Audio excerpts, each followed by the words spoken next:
Today we penetrate the world of American TV daytime talk shows, the final frontier where every taboo is unleashed. Here Americans get to air their dirty laundry in front of 17 million caring people. Everything is unzipped and regurgitated onto your TV screens. This is The Fall of Rome, brought to you from this tiny, humble television studio in Chicago. Here's Jerry Springer!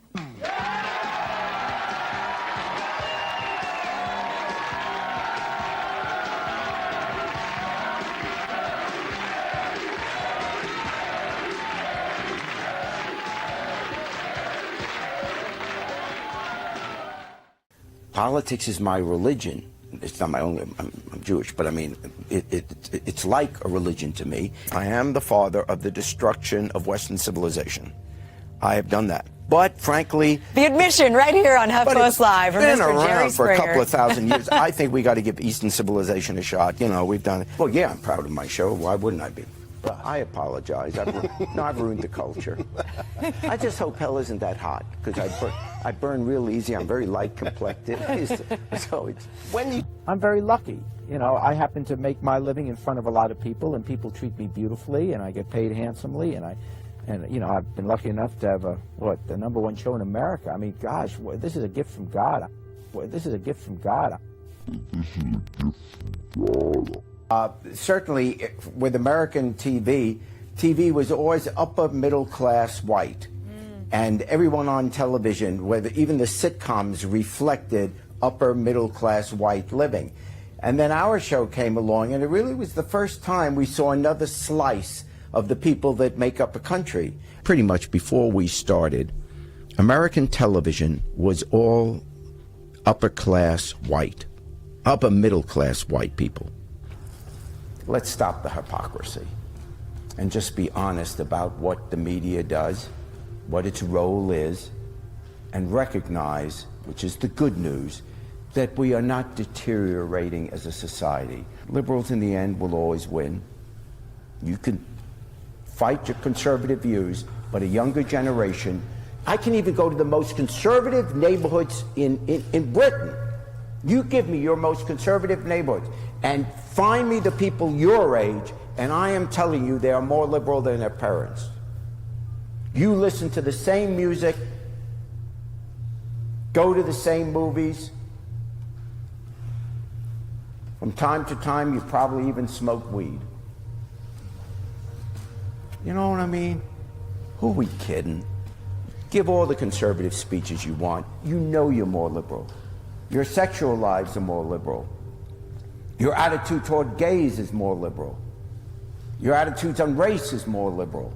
We're a liberal country. I can go into the most conservative neighborhood in America, the most conservative, and if I can talk to the kids are watching the same movies, listening to the same music, living the same lifestyles. Right. So everything that the liberals ultimately beat the conservatives on, in time will become mainstream, and you won't even consider it liberal anymore. Jerry Springer. I could view the election of Trump as basically white America's last stand against multiculturalism. There were a lot of people that just see the whole world moving away from them. They see all this globalization. They see their kids dating someone of a different religion or a different race. They see gay marriage is suddenly okay. They see all these things happening. They see the music. They see the television shows. They see everything moving to the left. And how do they stop it? How do they stand up and say, we've had enough? And when you look at where Trump's votes came from, they literally came from communities where there are no Hispanics living, where there are no blacks living, where there are no Muslims living. So how did these people even feel threatened by multicultural America? It's just, they want to say, time out to this liberalization of the country.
So I'm making America kosher one pig at a time. Jerry Springer was a politician, actor, and television host best known for presenting The Jerry Springer Show, a syndicated tabloid talk show that aired between the years 1991 and 2018. Over the course of its quarter-century, 5,000-episode run, the show would emerge as an era-defining cultural phenomenon, averaging 8 million viewers per episode at its late 90s peak. At first ostensibly intended as a platform for mature political and social discussion, it was quickly retooled after its early seasons failed in the ratings, debuting in 1994 with a new focus on the controversial and provocative topics for which it would become known. Under this wildly popular new format, the show would quickly devolve into a theatre of perversion, stupidity, and absurdity, with Springer playing the role of circus ringmaster as his disadvantaged guests were encouraged to brawl, strip, and otherwise debase themselves for public amusement. When the spectacle proved insufficiently lurid, actors would be hired to artificially enhance it, performing outlandish storylines contrived to be as degrading and salacious as possible. From incest, bestiality, and transgenderism to mother-daughter dominatrix duos to familial fistfights, nothing was off-limits as Springer presided over scenes that would have seemed unthinkable to the viewing audience just a decade prior. For his part, Springer framed this spectacle as being motivated by a journalistic and even democratic desire to shed light on the lives of real Americans, perfunctorily ending his shows with a moralizing sermon centered around the need for tolerance, before signing off with the phrase, "Take care of yourselves and each other." Conservative voices would repeatedly denounce the show's deleterious effects on American society and public morals, but they were powerless to stop the pop culture behemoth, as Springer was aggressively foisted on the American masses by a media establishment seemingly committed to promoting him. But Springer and the cultural establishment that engineered his popular ascent were not motivated by a desire to entertain the American public, nor even primarily by the prospect of financial gain. Instead, they were motivated by a subversive political, social, and cultural agenda, and saw the Jerry Springer Show as a useful means of furthering its aims. The goal of this project was to weaken American society by undermining its moral and cultural foundations. This would be accomplished through elevating and amplifying its lowest elements, thereby inducing the targeted audience into imitating their attitudes and behaviors. It is customary for any given culture to elevate its highest representatives to the forefront of the cultural sphere. This is done in order to establish healthy civilizational role models, ensuring that the society's prevailing attitudes and behaviors are molded to serve its best interests.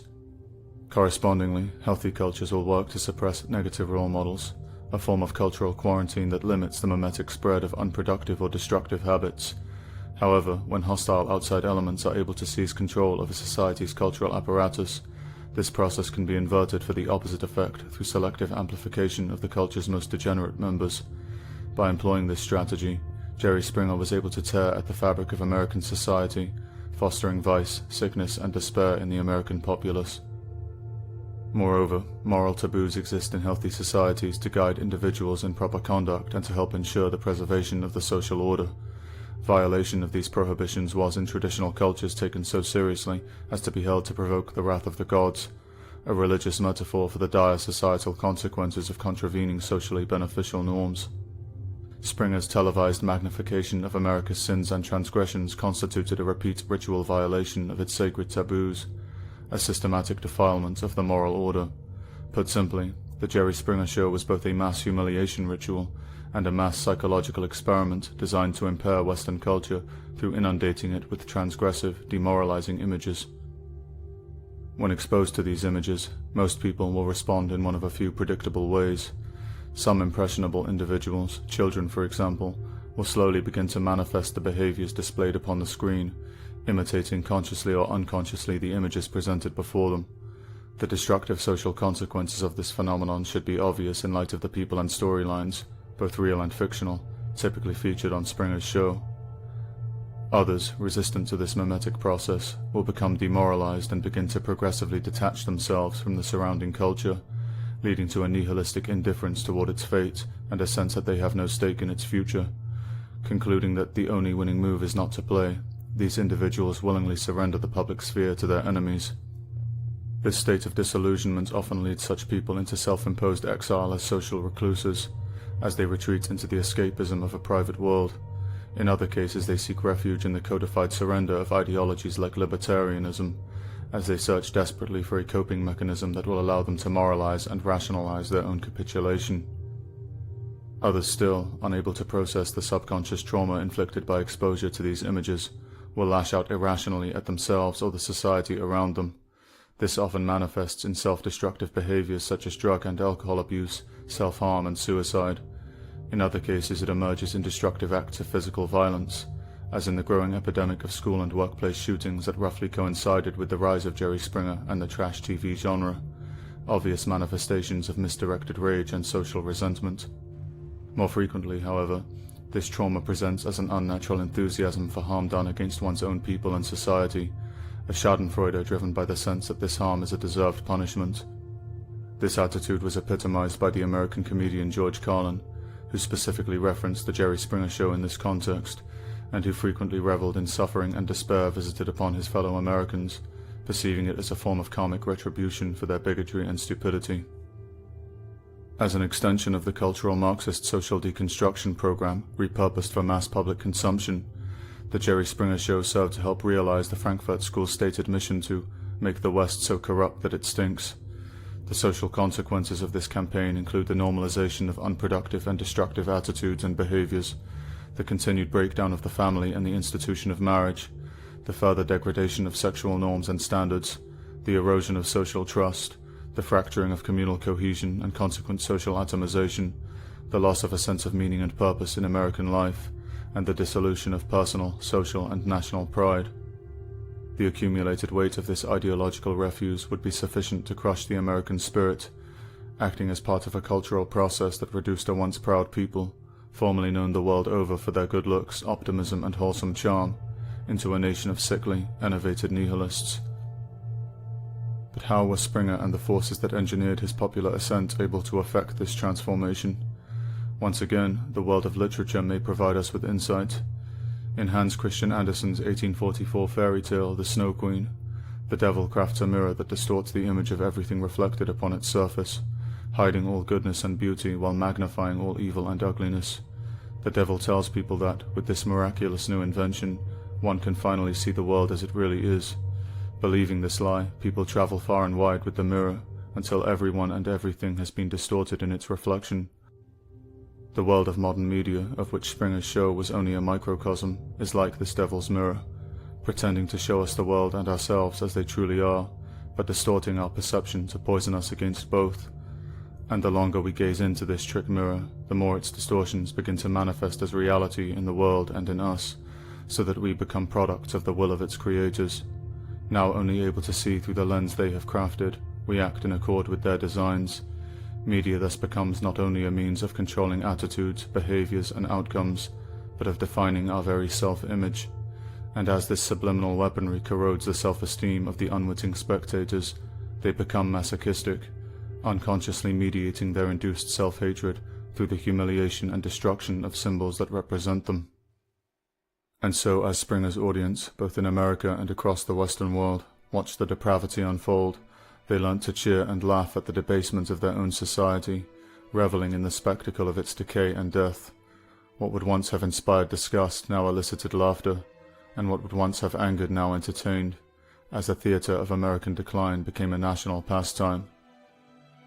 Meanwhile, Springer, through framing himself as a compassionate observer and arbiter in this theatre, rather than the active instigator and facilitator that he in fact was, could effectively distance himself from the depravity over which he presided, transferring the guilt that should have been laid at his feet onto his guests and, by extension, onto Americans themselves.